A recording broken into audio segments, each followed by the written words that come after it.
El siguiente podcast está basado en hechos reales. Muchos de los casos aquí presentados aún permanecen sin resolverse. Todas las opiniones, conjeturas o hipótesis expuestas a lo largo de los episodios no constituyen en ningún caso acusaciones formales hacia los individuos mencionados.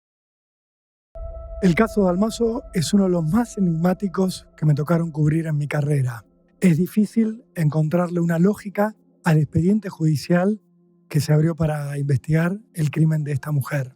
Es un caso que estuvo siempre cubierto por el prejuicio, por las versiones infundadas y sobre todo por una voluntad muy fuerte por ensuciar a la víctima. Algo que por suerte pocas veces volvió a verse en la Argentina. A esta altura y luego de transcurridos tantos años de investigación sobre esta causa, lo que me pregunto como periodista es si todo lo que se hizo mal en esta investigación, desde ensuciar la escena del asesinato hasta mancillar la memoria de la víctima, no se hizo a propósito. No fue direccionado por alguien muy poderoso que estaba interesado en lograr la impunidad del asesino hasta las últimas consecuencias. La pregunta, ¿quién mató a Nora Dalmaso?, todavía no tiene ninguna respuesta. Lo que está claro es que el asesino estaba en su entorno más íntimo y que hubo gente muy poderosa que trabajó activamente para que no tengamos todavía su nombre ni su apellido. Bienvenidos a Barbano en Hechos Reales, un podcast de resumido. El escenario donde transcurren los hechos es la ciudad de Río Cuarto, en la provincia de Córdoba. Una ciudad que para el momento en el cual transcurre esta historia estaba empezando a vivir un boom sojero que iba cambiando su fisonomía. De ser una localidad netamente rural, poco a poco Río Cuarto empezaba a convertirse en una ciudad llena de autos caros, de camionetas 4x4 de alta gama, de dinero que se mostraba y también de gente con muchas ganas de divertirse y pasarla bien. La protagonista de este caso es Nora Dalmaso, una mujer que para el momento de esta historia tenía 51 años. Era alguien de una belleza muy particular, al punto que se había coronado reina en un concurso de belleza en el Club Estudiantes de Río Cuarto. Nora pertenecía a una familia acomodada que tenía un conglomerado de comercios. Era propietaria de farmacias, de una empresa funeraria y también de una empresa de servicios de emergencias médicos. Nora era accionista de este emprendimiento familiar, pero su gran pasión tenía que ver con el cuidado de los jardines. Su tiempo también era ocupado por distintas obras de beneficencia que canalizaba a través de la empresa familiar y que le insumían muchas horas de trabajo. En 1984, Nora Dalmaso había conocido a Marcelo Macarrón. Por aquella época, estudiante de medicina, jugador de rugby, estaba lastimado y enyesado cuando la conoció a Nora y cuando comenzó su relación con ella, que lo llevaría 3 años después a casarse. Marcelo Macarrón, para el momento de esta historia, tenía ya 47 años. Era no solo médico traumatólogo, sino que también se especializaba en la cirugía. Tenía un consultorio particular y además era jefe de traumatología en un sanatorio privado. Nora y Marcelo tenían un hijo de 19 años. Facundo Macarrón era un joven de ojos claros, cabello rubio y apasionado ya desde chiquito por el derecho. Para el momento en el que ocurren los acontecimientos que marcaron para siempre a su familia, Facundo Macarrón estaba viviendo en Córdoba capital, donde cursaba la carrera de abogacía en la Universidad Nacional y a donde vivía en un departamento de 2 ambientes. El matrimonio de Nora Dalmaso y Marcelo Macarrón tenía también una hija, Valentina, quien en el momento de los hechos tenía solo 16 años. La adolescente estaba cursando el colegio secundario y en el momento en el que se produce el punto central de esta historia, estaba viviendo en Chicago, en los Estados Unidos, como parte de un programa de intercambio estudiantil. Se trataba de una suerte de beca que iba a tenerla viviendo en el país del norte durante 3 meses, pero lo que ocurriría en Río Cuarto la traería rápidamente de regreso. En la noche del 24 de noviembre de 2006, Nora Dalmazo decidió salir a cenar junto a 5 de sus mejores amigas. Eran un grupo que se hacían llamar las congresistas porque estaban casadas con profesionales, con funcionarios políticos y con hombres acaudalados que solían irse de viaje por trabajo o justamente con la excusa de algún congreso profesional. Cuando esto ocurría, las mujeres solían reunirse para tomar algunas copas, para salir a cenar a algún bar o algún restaurante del centro de Río Cuarto o simplemente para juntarse en la casa de alguna de ellas para beber, fumar y charlar sobre algunas de las cosas que más les interesaban. Según dirían tiempo después las integrantes de este grupo, les gustaba hablar de dinero, de hombres y de ropa y accesorios caros. Aquella noche, Nora había acordado con sus amigas ir a cenar a un pub y restaurante llamado Alvear, ubicado en el centro de Río Cuarto. El pub era propiedad del tenista profesional Agustín Caleri y estaba muy de moda en aquel 2006. Nora Dalmazo fue la primera en llegar hasta el pub. Cuando pidió que la dejaran sentarse en la mesa que había reservado, el encargado le respondió con un dato sorpresivo que luego se tornaría inquietante. Nora, te conocemos bien acá, le dijo, pero llamaron y cancelaron la reserva. ¿Quién? Le dijo Nora. Esto es imposible. Si yo arreglé con mis amigas que nos íbamos a encontrar aquí. El encargado le respondió que esa tarde, alrededor de las 7:15, un hombre se había comunicado con el pub para pedir una cancelación de la reserva. Nora se comunicó rápidamente con su amiga Polly, quien le confirmó que no solo ella estaba yendo para el pub, sino también el resto de sus amigas. Yo no cancelé la reserva, le dijo Polly.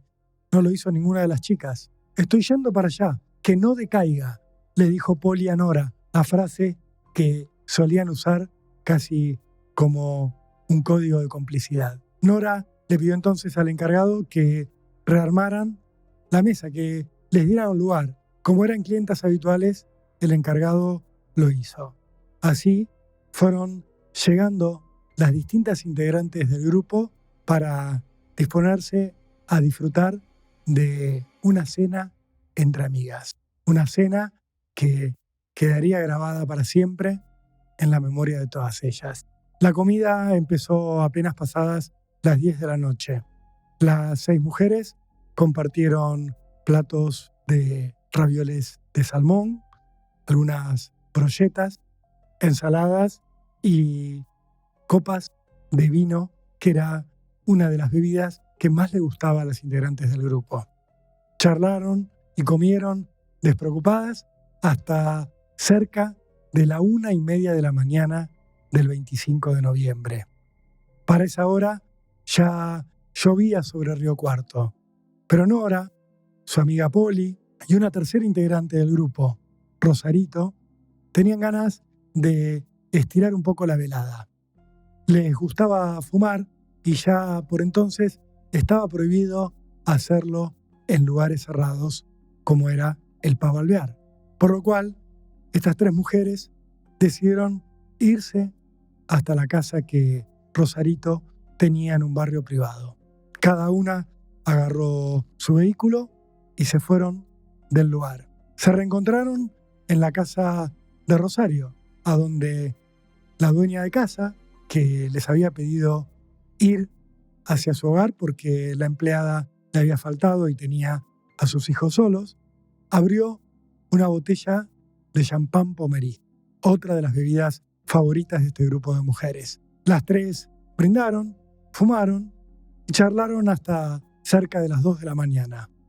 A esa hora, Nora Dalmaso y su amiga Poli se despidieron de Rosarito y fueron hacia el clubhouse del country, a donde sabían que había una fiesta. Según contarían tiempo más tarde los testigos, las dos mujeres dieron una vuelta, saludaron a algunos conocidos, pero se encontraron con un ambiente que mucho no les atraía. Por eso, un rato después de las 2:30 de la mañana, las mujeres decidieron irse. Nora y Poli se subieron cada una a su auto. Nora fue la primera en arrancar. Saludó a su amiga Poli con un bocinazo y enseguida emprendió el regreso con su Volkswagen Bora hacia su casa. Esa sería la última vez que alguien la vería con vida. Alrededor de las 3:15 de la madrugada del sábado 25 de noviembre de 2006, Nora Dalmaso llegó a su casa, ubicada en el barrio Villa Golf de Río Cuarto. Era un barrio que tenía características de country. Guardias de seguridad vigilaban las calles de entrada y de salida, pero no se trataba de un barrio perfectamente cerrado. Con el tiempo lo sería, pero por entonces apenas si era un lugar selecto de Río Cuarto que estaba especialmente vigilado, ya que entre sus vecinos había algunos funcionarios del entonces gobernador José Manuel de la Sota y mucha gente de dinero. Aquella madrugada llovía y mucho en Río Cuarto. Nora estacionó su auto en la puerta de su casa, entró a la propiedad, según se reconstruiría luego, sin ninguna compañía, y se dispuso a dar los siguientes pasos de su noche sin compañía, o al menos sin una compañía que estuviera prevista en el conocimiento de sus amigas. Se suponía que en ese momento, adentro de la casa donde la familia Dalmaso vivía desde hacía 25 años, no había absolutamente nadie más que Nora. El hijo mayor de Nora Dalmaso y de su marido, Marcelo Macarrón, estaba en ese momento viviendo en Córdoba capital. El joven, de solo 19 años, estaba estudiando Derecho en la Universidad Nacional de Córdoba. Apenas 2 días antes de estos acontecimientos, Facundo se había comunicado con su mamá. Le había dicho que quizás ese fin de semana iría de visita a Río Cuarto. Pero, según contaría tiempo después Facundo, Nora le habría respondido que no tenía ganas, que quería destinar ese fin de semana a salir con sus amigas y a descansar. Facundo lo interpretó entonces como algo normal, pero luego el dato tomaría otra relevancia en su recuerdo. Aquella madrugada tampoco estaba en la casa Valentina, la hija de 16 años de Nora Dalmaso y Marcelo Macarrón.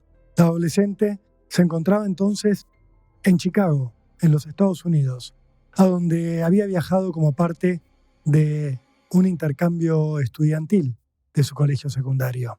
El cuarto integrante de la familia, el médico traumatólogo Marcelo Macarrón, tampoco se encontraba ese fin de semana en la casa, o por lo menos eso sostendría hasta el día de hoy. Marcelo Macarrón había cumplido 47 años apenas unos días antes, el 20 de noviembre. Aquel día el festejo había sido solamente con sus amigos. El festejo familiar, Macarrón lo había dejado para el 21 de noviembre. En la noche de aquel día, junto a su esposa Nora, hicieron un festejo en la casa familiar en el que recibieron a algunos conocidos y a integrantes de la familia. La celebración terminó ya empezado el 22 de noviembre. Cerca de la 1 de la mañana de ese 22, Marcelo Macarrón había salido de la casa familiar para llevar hasta la casa a la empleada doméstica que solía ayudarlos en el día a día y que aquel 21 de noviembre se había quedado a deshoras para ayudar en la atención de los invitados. Marcelo Macarrón contaría tiempo después que él había regresado de llevar a la empleada alrededor de las 3 de la mañana y que en ese horario, a las 3 o 4 de la mañana del 22 de noviembre, había tenido relaciones sexuales con Nora Dalmazo. Marcelo Macarrón estuvo en la casa familiar hasta el jueves 23 de noviembre. A las 7 de la mañana de aquel día, el médico encaró un viaje junto a su mejor amigo, a su hombre de confianza, el abogado Daniel Lacase. Marcelo Macarrón y Daniel Lacase viajaron en auto desde Río Cuarto hasta Buenos Aires. En la capital argentina tomaron un barco de la empresa Buquebus y viajaron con el auto hasta Montevideo, Uruguay. Desde allí condujeron hasta Punta del Este, a donde los esperaba un grupo de 18 amigos de Macarrón. Un grupo que se hacía llamar La Peña del 36 y que aquel fin de semana había decidido viajar a Punta del Este para participar de un torneo amateur de golf. La presencia de Daniel Lacase en aquel viaje había sido muy resistida por los amigos de Macarrón. Por empezar, porque el abogado no era parte del grupo, solamente era amigo del médico traumatólogo. Luego había otra cuestión. La gran mayoría de quienes habían viajado a esa excursión de golf no se llevaba bien con Lacase. Macarrón había tenido una discusión con varios de sus amigos. Les había impuesto la presencia de Lacase. Si Daniel no viene, yo no viajo, había dicho el médico. Este punto sería examinado una y otra vez por la justicia en las semanas y los meses por venir. ¿Por qué Macarrón había insistido con tanto énfasis para que Lacase viajara a Punta del Este junto a él? Lo cierto fue que para el momento en el cual Nora Dalmazo llegó a su casa de Río Cuarto, Marcelo Macarrón estaba en Punta del Este, junto a por lo menos 19 testigos. Esa madrugada en la cual su marido estaba ya participando activamente de un torneo de golf en Punta del Este, jugando entre 4 y 8 horas por día, Nora Dalmazo ingresó a su casa pasadas las 3 y cuarto. Según lo que se pudo reconstruir tiempo después, la mujer se fue a bañar, ordenó la ropa que se había quitado, la dejó prolijamente en una silla, se quitó el maquillaje, se puso una bata y luego se dirigió a la habitación de su hija Valentina. El cuarto principal de la casa estaba en plenas refacciones. Había obreros trabajando en la propiedad desde hacía por lo menos 6 meses. Nora había tenido que ir mudándose de un cuarto al otro según cómo avanzaban las refacciones. Aquella madrugada, fuera por la obra o por otro motivo, después de bañarse, Nora se fue a la habitación de su hija Valentina y allí se quedó. Nadie supo más de ella durante todo el sábado 25. El domingo 26 tampoco hubo noticias de Nora. Nené, como le decían a su mamá, intentó contactarla varias veces por teléfono. También lo hizo Marcelo Macarrón, desde Punta del Este. Ninguno obtuvo respuesta. La primera en preocuparse fue la mamá de Nora, que cerca de las 6 de la tarde de aquel domingo, 26 de noviembre, llamó a un vecino de Villa Golf y le pidió que fuera a la casa de Nora a ver qué ocurría con su hija. Le llamaba mucho la atención que la mujer no le respondiera al teléfono. También había intentado comunicarse con Marcelo y no había obtenido ningún tipo de respuesta. Había intentado hablar con Facundo, con el hijo mayor de Nora, pero el joven tampoco le había respondido. Por eso la mujer recurrió a Pablo Radaeli, don Pablo, como lo conocían todos. Aquella tarde, el hombre fue hasta la casa de Nora Dalmazo. Conocía bien la vivienda, por lo cual, en lugar de intentar entrar por la puerta principal, fue hasta el acceso de la cocina. Un acceso más amable y menos formal. El hombre golpeó la puerta, llamó varias veces, pero nadie le respondió. Gritó el nombre de Nora, esperando escuchar la voz de la mujer, pero tampoco ocurrió nada. Pasados varios minutos, don Pablo decidió entrar a la casa. Abrió el picaporte de la puerta de la cocina y se dio cuenta de que no tenía llave echada. Pasó por la cocina, todo estaba en su lugar. Llegó al living, no notó nada desordenado, tampoco vio huellas de otras personas, ni signos de lucha, por lo cual siguió caminando mientras llamaba a Nora a viva voz. La respuesta tampoco aparecía, por lo cual, ya muy preocupado, don Pablo decidió ir hasta el piso superior de la casa. Cuando llegó al pasillo de la planta alta, don Pablo se encontró con algo que lo llamó mucho la atención. En el pasillo se veía que desde una de las habitaciones salía luz. Había una luz encendida, pero no se escuchaba a nadie. Don Pablo caminó hasta ese cuarto, el cuarto de Valentina Macarrón, y allí descubrió algo que pronto conmocionaría no solo a Río Cuarto, sino a toda la Argentina. En la habitación de la hija menor del matrimonio Dalmazo Macarrón, en una cama de una plaza que habitualmente usaba la adolescente, estaba Nora Dalmazo. La mujer estaba boca arriba, completamente desnuda. Solamente la cubría un poco una bata que se había echado sobre los hombros. Nora no se movía. En la habitación había ya un olor muy persistente. Don Pablo la llamó a Nora, pero no obtuvo ninguna respuesta. Apenas se alcanzó a ver, antes de irse, que en el cuello de Nora Dalmazo había una cinta arrollada.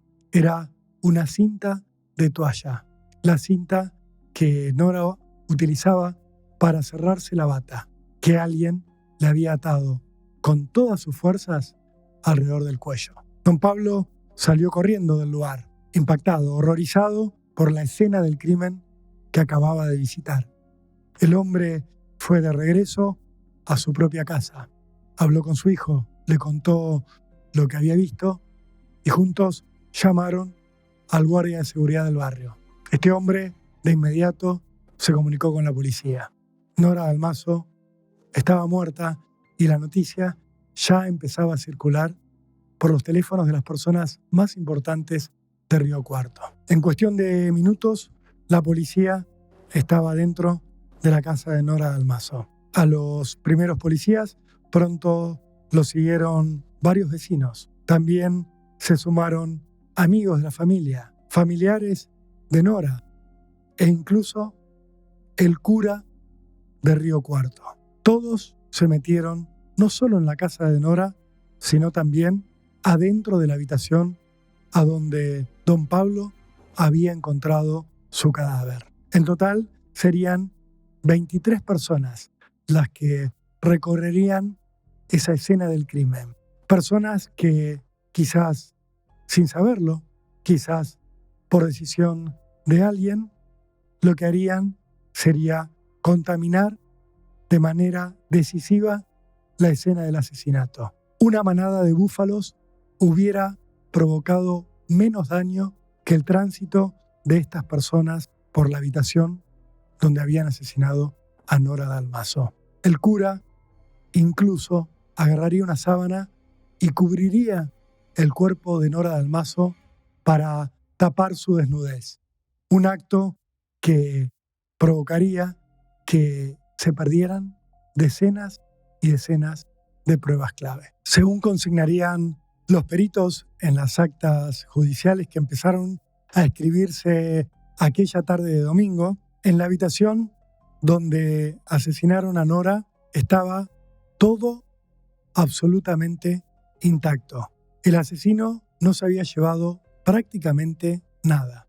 La mujer estaba tirada en la cama de su hija. En una silla estaba doblada la ropa que se había quitado. Tenía todavía ahí nomás a su alcance su billetera, en la cual había 800 pesos, el equivalente a $300 al cambio de la época. En la billetera también estaban intactas las tarjetas de crédito de Nora Dalmazo. Él o los asesinos la habían dejado a un lado. Tampoco habían tocado el reloj Rolex que tenía Nora. No se habían metido con ninguna de sus joyas. Tampoco habían tocado el frasco de vaselina que estaba dispuesto en la mesa de luz justo al lado de la cama.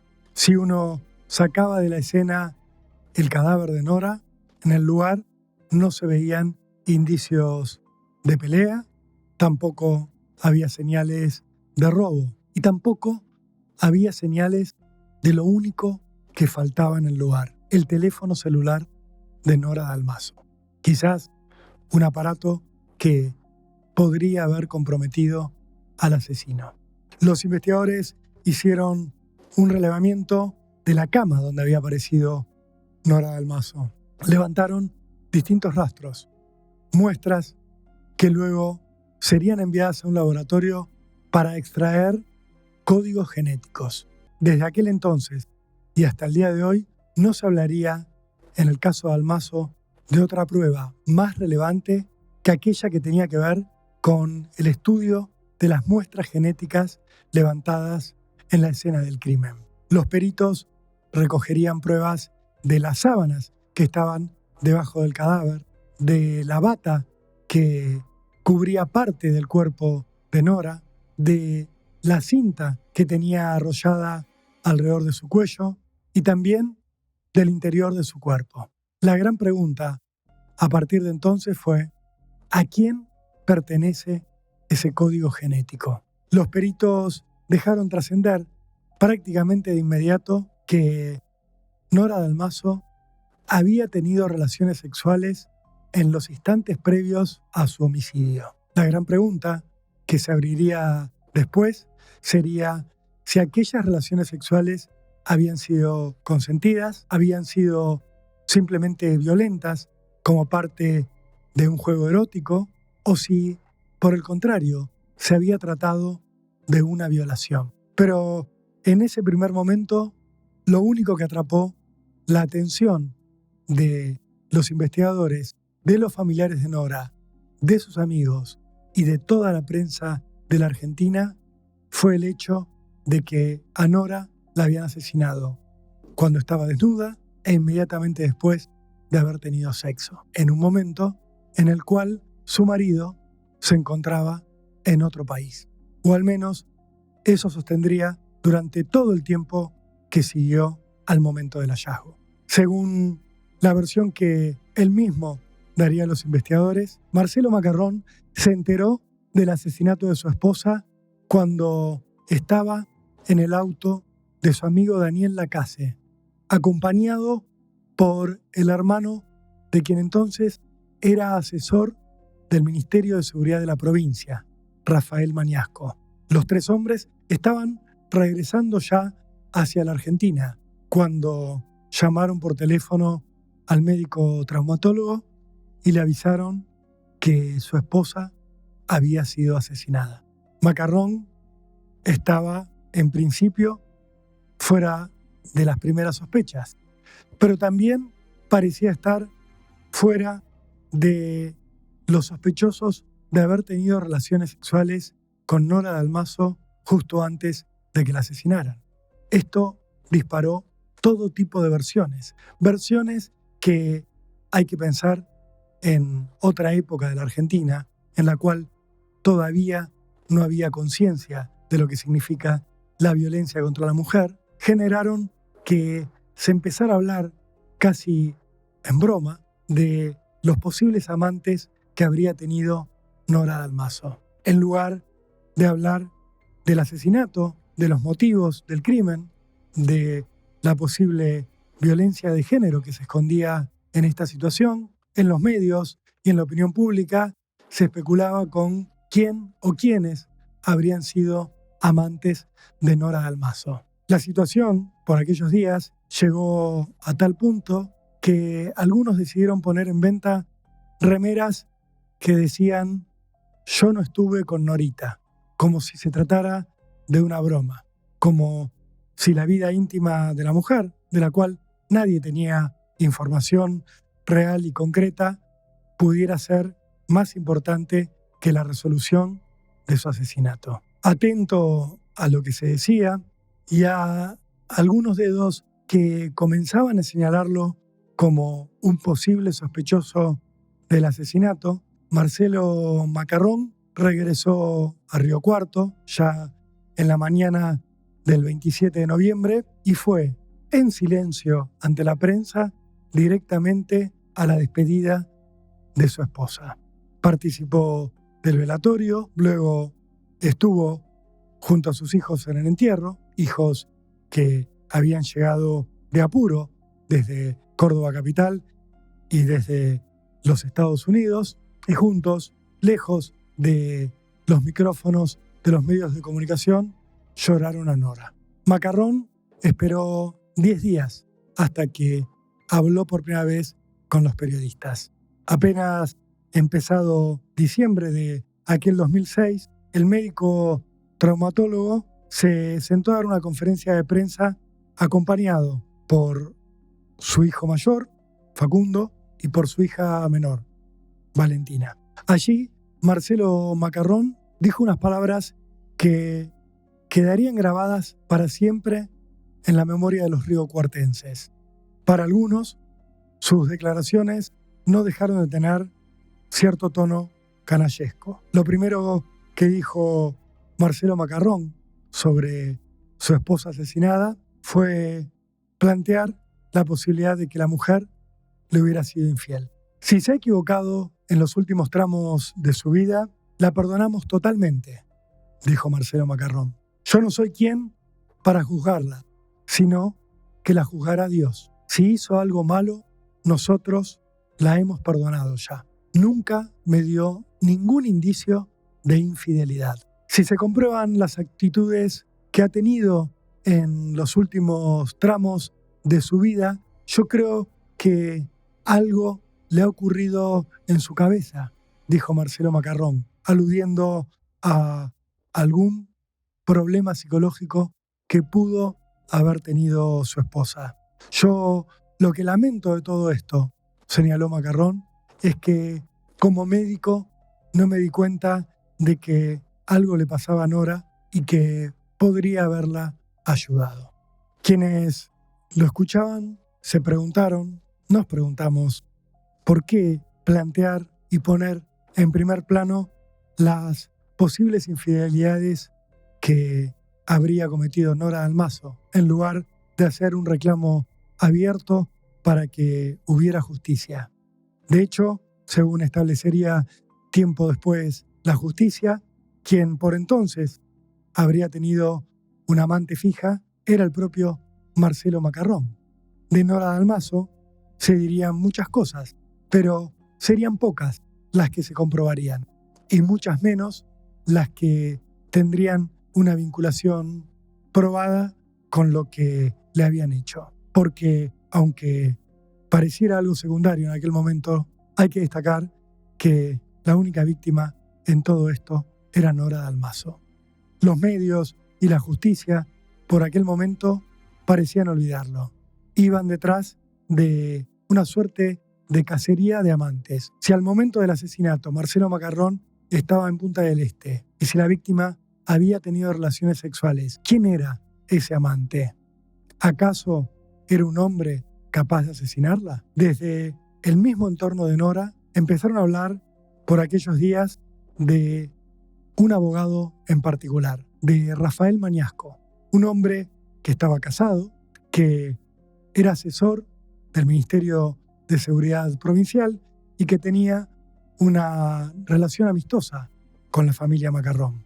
Los medios lo señalaron a instancias de integrantes del entorno de Nora como amante de la mujer, al punto que el hombre tuvo que salir a dar entrevistas, a decir que él no tenía nada que ver con Nora, que no tenía un vínculo personal con ella, que nunca había sido su amante y que estaba dispuesto a someterse a un análisis de ADN para demostrar que él no había tenido relaciones sexuales con la víctima. A Mañasco se le destruyó la carrera, mientras algunos empezaban a pensar en la posibilidad de que el femicidio de Nora Dalmazo tuviera alguna vinculación con el poder político de entonces. ¿Acaso la había matado alguien poderoso que era capaz de poner en marcha un encubrimiento para cubrir lo que había hecho? Mañasco daría negativo en los análisis de ADN,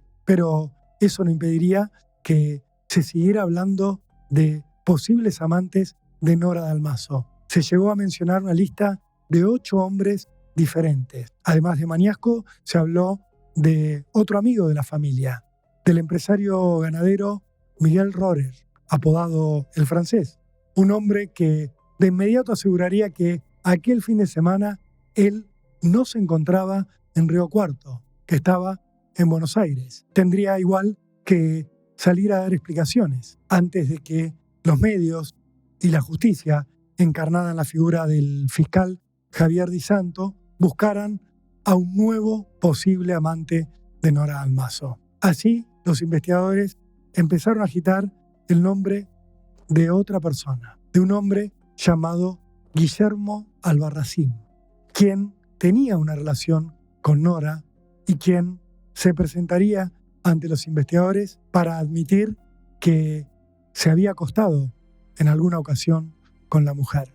Albarracín diría que la había pasado a buscar a Nora por distintos lugares en su auto, que ella había reclinado el asiento del acompañante para ir en el vehículo prácticamente acostada y que así habían ido en distintas oportunidades a un albergue transitorio de la zona de Río Cuarto. Albarracín admitió la relación, pero aseguró no tener nada que ver con el asesinato. Le preguntaron a dónde estaba en el momento del crimen y Albarracín, que era amigo de Marcelo Macarrón, rápidamente explicó que cuando alguien estaba adentro de la casa de la familia Macarrón asesinando a Nora, él estaba en Punta del Este jugando al golf junto a Marcelo Macarrón y a otros de sus amigos. A Albarracín le pidieron algunas pruebas de esto que él sostenía y el hombre pudo mostrar el contenido de su teléfono celular. En las horas previas al asesinato, Nora se había encontrado casi por casualidad con la esposa de Guillermo Albarracín. Las mujeres habían hablado sobre el torneo de golf que estaban jugando sus parejas en Punta del Este. La esposa de Albarracín le había dicho a Nora: tu marido está jugando muy bien, le está yendo espectacular en el torneo.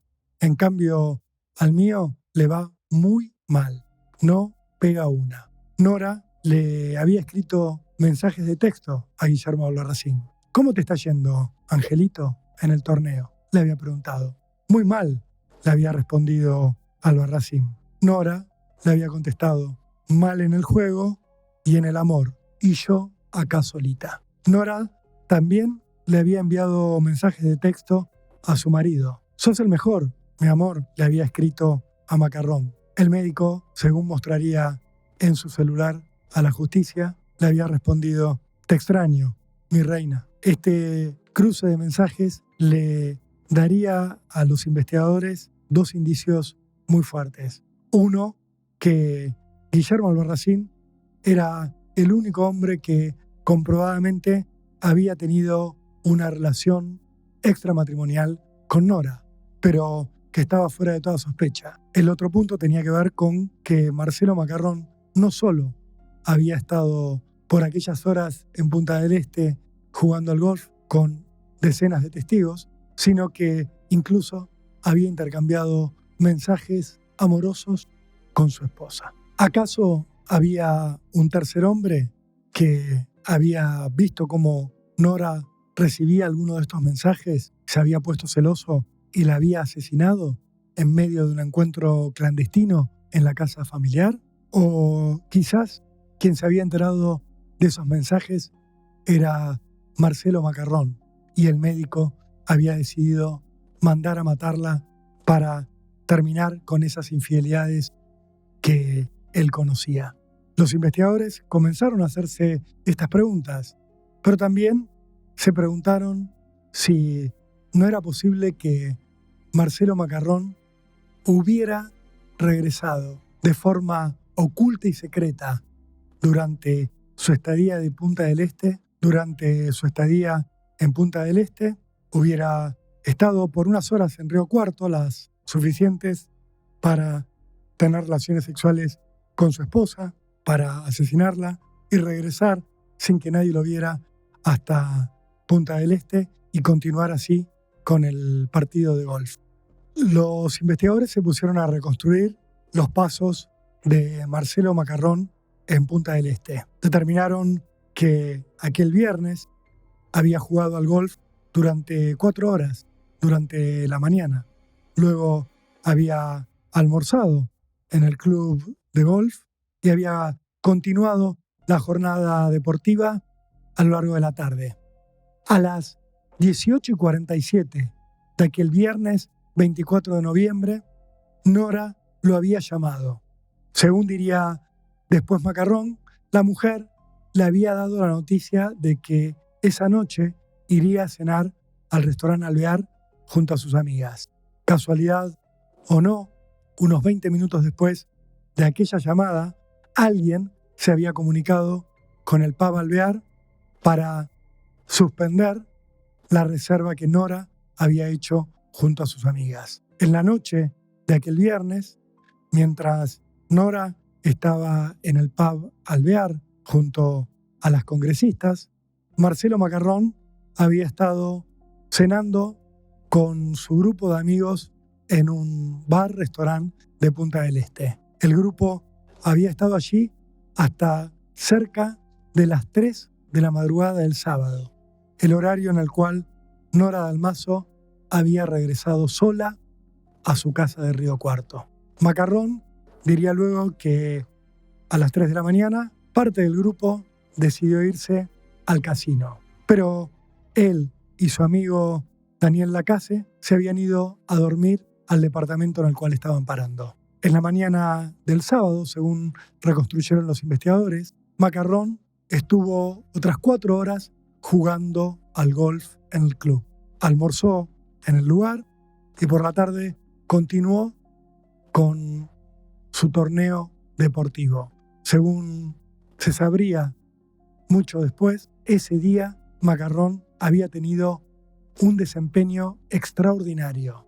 En el campo de golf había hecho una tarjeta que superaba a la de todos sus amigos e incluso a las de los profesionales que estaban participando del mismo torneo. Para ese momento, Nora Dalmazo ya había sido asesinada. En la noche del sábado y cuando el crimen todavía no había sido descubierto, Marcelo Macarrón cenó junto a sus amigos una paella en la sede del club.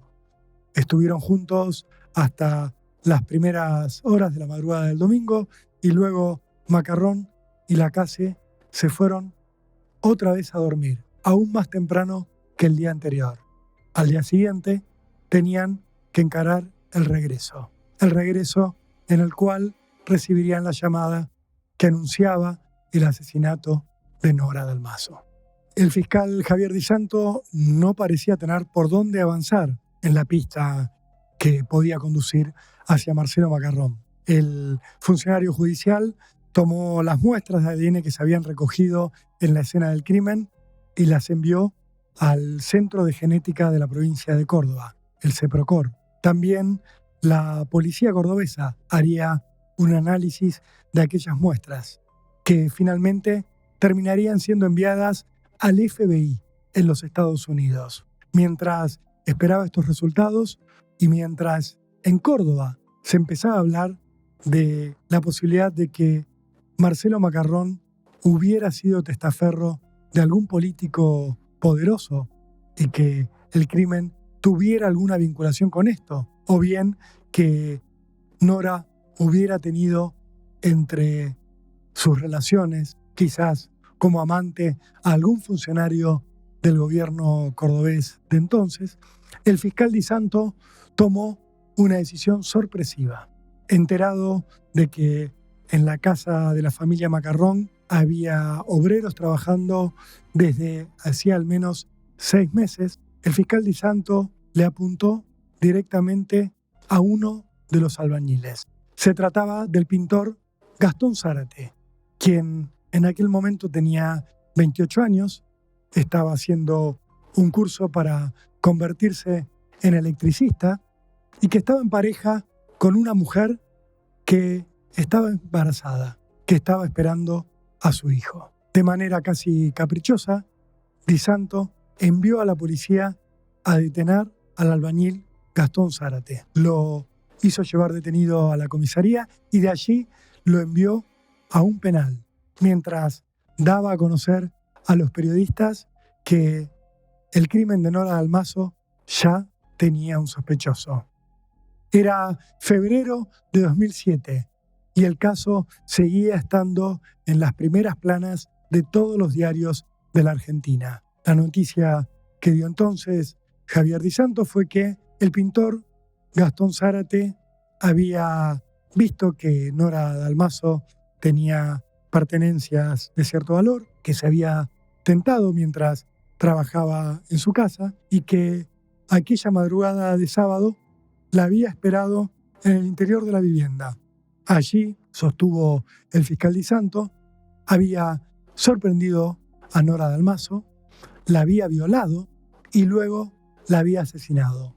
¿Cómo? Como decía la defectuosa autopsia que se había hecho sobre el cuerpo de Nora, tapándole la boca con una mano y anudándole el cinto de su propia bata alrededor del cuello. La hipótesis no cerraba por ningún lado. Di Santo agregaría que Gastón Zárate también había robado algunas pertenencias de Nora, pero nunca pudo explicar de qué objetos se trataba. Zárate pasó detenido las siguientes 24 horas, justo el tiempo que necesitaron sus amigos, sus vecinos y gran parte del pueblo de Río Cuarto para salir a las calles a protestar por lo que consideraban una auténtica tomadura de pelo.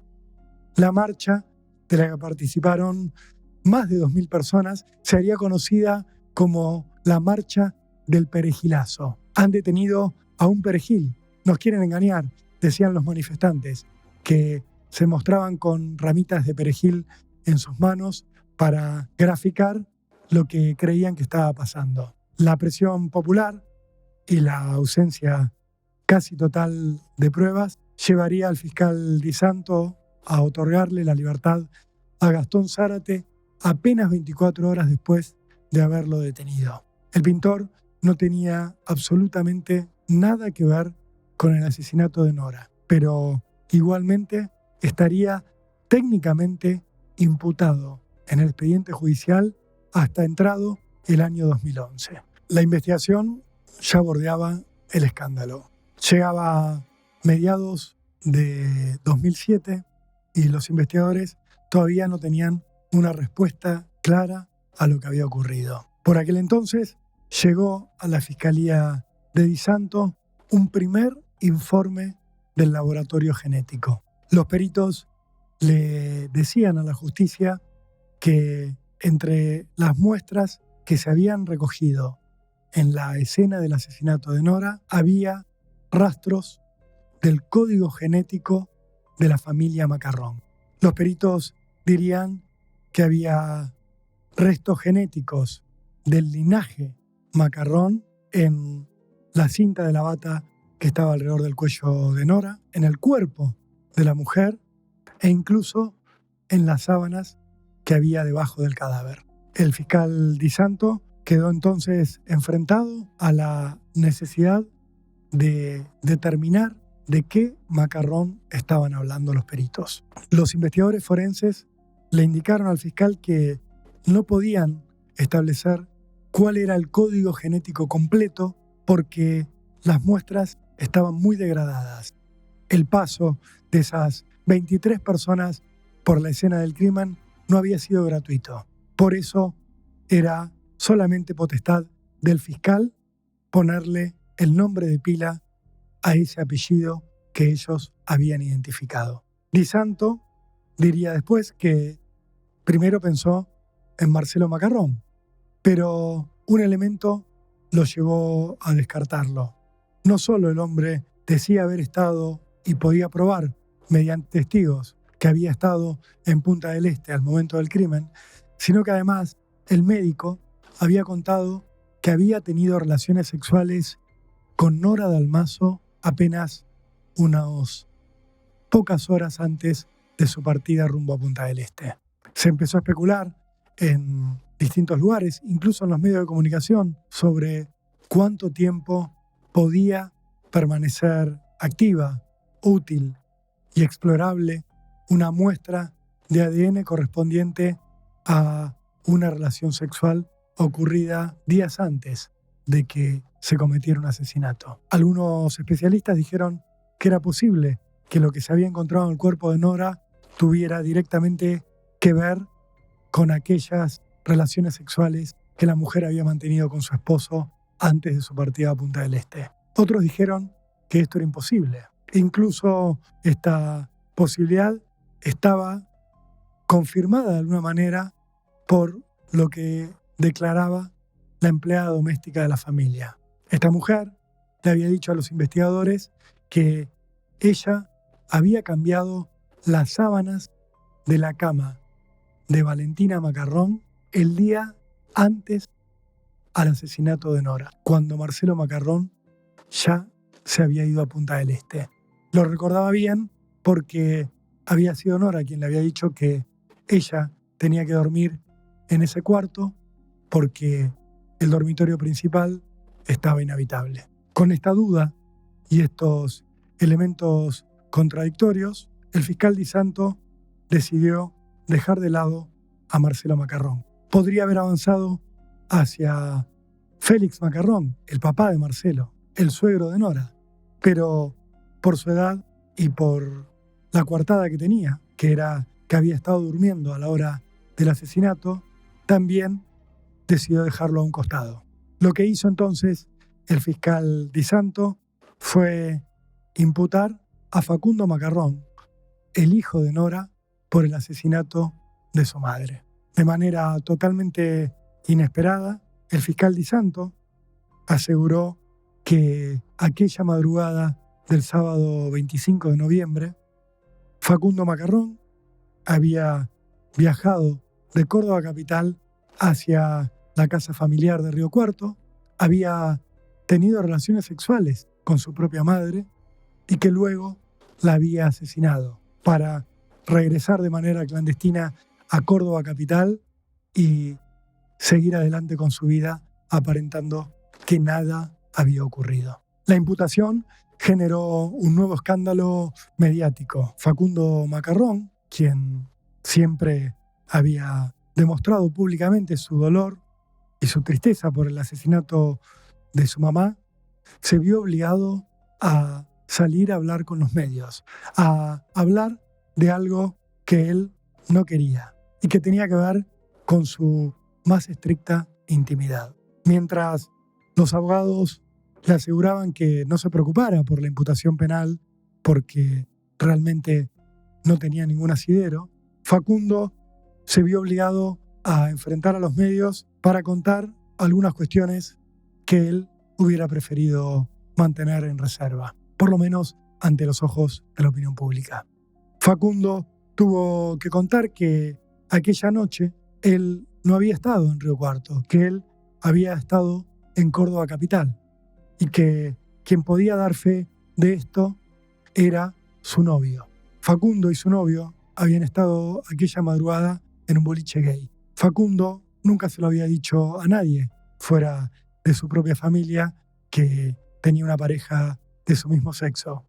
Era algo que a nadie más tenía por qué importarle, pero que él tuvo que contar por la acción inescrupulosa de un fiscal, de Javier Di Santo. Facundo fue indagado, se defendió con una infinidad de pruebas que demostraban que él nada había tenido que ver con el asesinato de su madre, pero igual quedaría imputado en la causa penal durante años, hasta el año 2012. El absurdo de la imputación era tal que el expediente cayó en el terreno del ridículo. Ya no parecía haber ninguna intención real de la justicia por esclarecer el femicidio de Nora Dalmazo. A pesar de esto, el fiscal Javier Di Santo se mantuvo al frente del expediente durante años. Años en los cuales la causa no avanzó un centímetro. Lo único concreto que había en el expediente era el análisis genético que señalaba un integrante de la familia Macarrón como presente en la escena del crimen en el momento del asesinato. Recién en 2016 la causa cambió de manos. Apartaron al fiscal Javier Di Santo e ingresó al expediente un nuevo funcionario, el fiscal Daniel Miralles, un hombre que decidió ponerse a investigar algunas pistas que habían quedado inconclusas.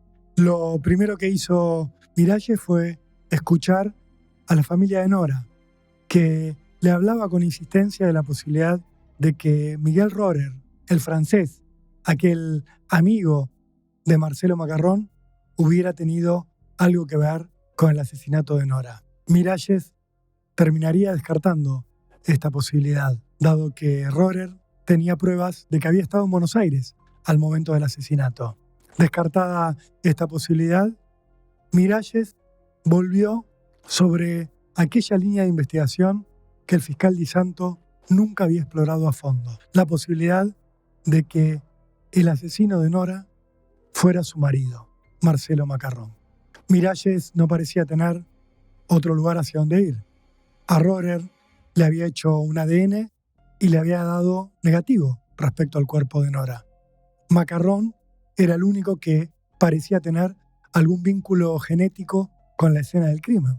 Y además era el único que parecía tener algún motivo para matar a su esposa. Miralles exploró entonces la posibilidad de que en la madrugada del viernes al sábado 25 de noviembre, Marcelo Macarrón hubiera cenado con sus amigos, hubiera hecho una larga sobremesa y pasadas las 3 de la mañana, en el momento en el que, según él había dicho, se había ido a dormir al departamento junto a su amigo Daniel Lacase, en realidad hubiera viajado de manera clandestina en una avioneta desde Punta del Este hacia una pista improvisada en algún campo de Río Cuarto, que hubiera ido hasta su casa para encontrarse con Nora, para tener sexo con ella y así dejarla de alguna manera indefensa, luego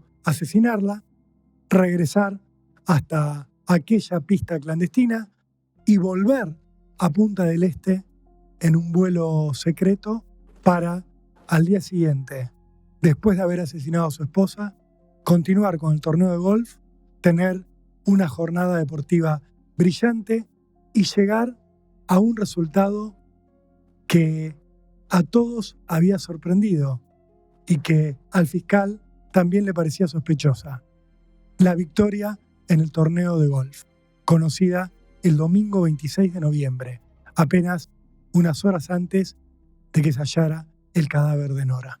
La defensa de Macarrón planteó que todo esto era imposible e incomprobable. El fiscal Miralles pidió registros migratorios de Marcelo Macarrón y se encontró con que estaban incompletos. Había salidas que no se condecían con registros de ingresos, tanto en Argentina como en Uruguay. Pero también para esto había una explicación que no incriminaba a Macarrón. Había pasado demasiado tiempo y los registros no se conservan durante mucho más allá de un par de años. Miralles insistió con esta hipótesis, imputó al viudo Marcelo Macarrón por el asesinato y se valió principalmente del testimonio de un perito policial, de un hombre llamado Daniel Zavala, que había participado del levantamiento de muestras de la escena del crimen y que aseguraba que en el cuerpo de Nora había rastros de semen y que esos rastros de semen eran los que el laboratorio vinculaba directamente con el linaje Macarrón. Para el perito Zavala no había dudas de que las relaciones sexuales y el asesinato habían ocurrido en un mismo momento y en un mismo lugar. Dos peritos dirían que no podía pensarse en Macarrón, que la víctima había sido violada. Incluso uno había señalado que Nora tenía una mordedura muy clara en uno de sus pezones. Otro perito había dicho que eso no era indicio de violación, sino de sexo fuerte. Como fuera, las contradicciones eran demasiadas. El fiscal Miralles intentó avanzar en la imputación contra Macarrón, pero tampoco llegó a ningún lado y finalmente dejó la investigación. En 2017, el expediente pasó a manos de un nuevo fiscal, un hombre que se llama Luis Pizarro y que luego de repasar todo el expediente llegaría a una nueva conclusión basada en una nueva hipótesis. El fiscal lo que planteó fue que había que descartar toda muestra genética levantada en la escena del crimen. Los ADN no tienen nombre, no tienen apellido. Hay que dejarlos de lado porque no encajan con el resto de la prueba y la escena del crimen estuvo muy contaminada. Hay que pensar en otra cosa.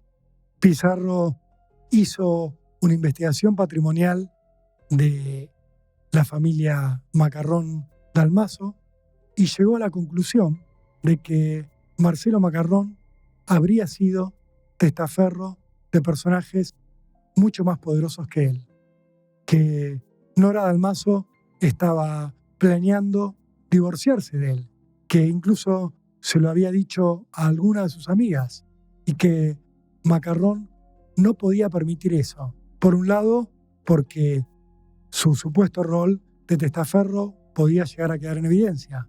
Por el otro, según dijo textualmente el fiscal Pizarro, porque Macarrón era pijotero. Era un hombre al cual no le gustaba perder nada y no estaba dispuesto a dividir sus bienes con su esposa. Pizarro llegó hacia la conclusión de que Macarrón había contratado en algún momento que no pudo esclarecer a uno o más asesinos seriales, que se había encontrado con ellos en un lugar jamás esclarecido, que les había pagado una suma que nunca se pudo determinar y que les había ordenado que violaran a su esposa y que la asesinaran mientras él se encontraba en Punta del Este. Pizarro llegó al extremo de plantear que aquella llamada hecha al restaurante Alvear para suspender la reserva que Nora tenía para cenar con sus amigas había sido hecha por el propio Macarrón porque algo en esa cena le generaba un conflicto a los sicarios que él había contratado para que mataran a su esposa. Con estos elementos, muy endebles, el fiscal Pizarro envió a Marcelo Macarrón a juicio oral como presunto instigador del asesinato de Nora Dalmazo. Era ya el año 2022.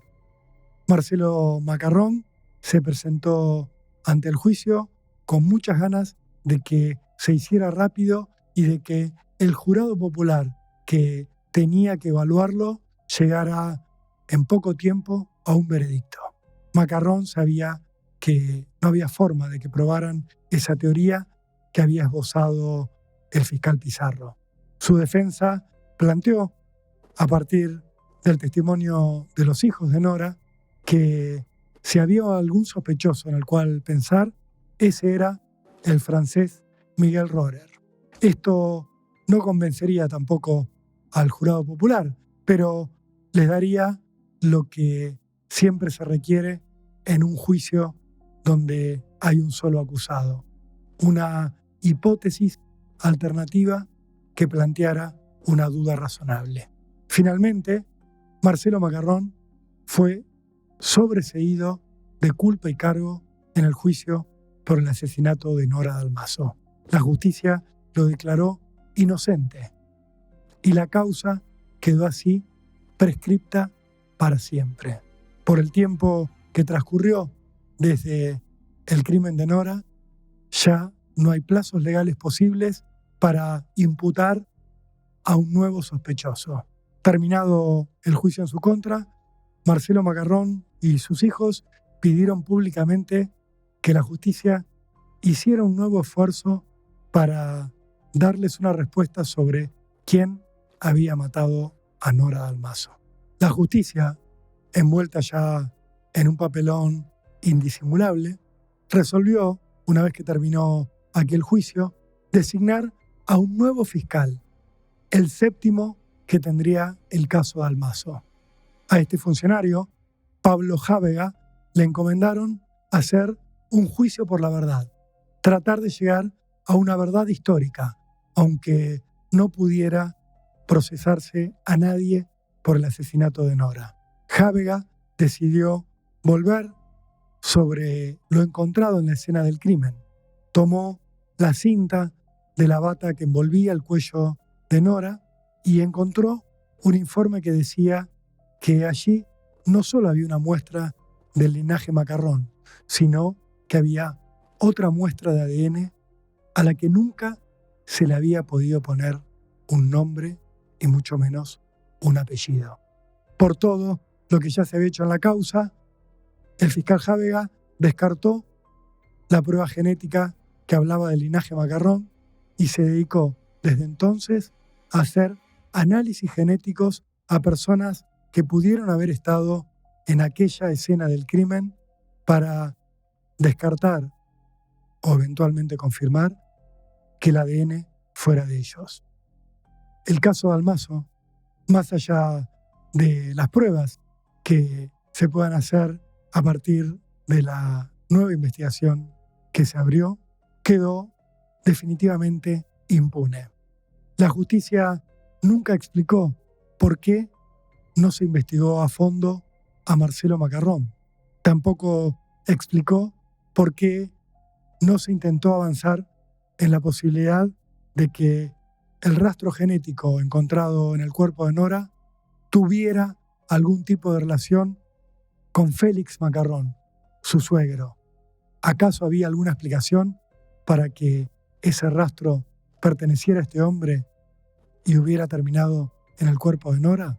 La pregunta, de todas formas, ya no tiene mucho sentido. Hoy, Félix Macarrón ha muerto. Y si había alguna verdad rodeándola, ha quedado absoluta y completamente sepultada. Si te gustó este episodio, suscríbete a nuestro canal. Así te enterás en el momento exacto en el que sale un nuevo episodio.